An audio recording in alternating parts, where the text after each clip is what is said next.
अच्छा, अब देना होगा आरटी के कारण। अच्छा, आरटी क्या होता है मुझे नहीं पता है सब। 2 गो और है हनुमान जी, पूरा टीमे आ रहा है। बाप रे! 3 गो मतलब 5, 5 गो मतलब पति, पत्नी और 3 बच्चे।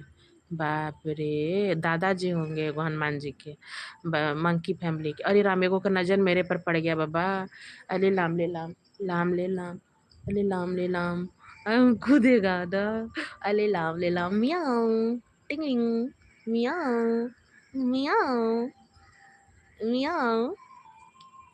अरे बाप रे! एगो आऊ के नज़र पड़ गया। अगे मैया गे मैया। कहाँ छुपेंगे। एगो और बड़ा सा है उधर बूढ़ा, वो दादाजी है मंकी का।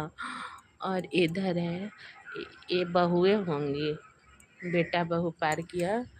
अरे बाप ले, सीताराम सीताराम जय श्री राम। हे भगवान जा उधर है तू जा। सीताराम सीताराम सीताराम। बाप ले।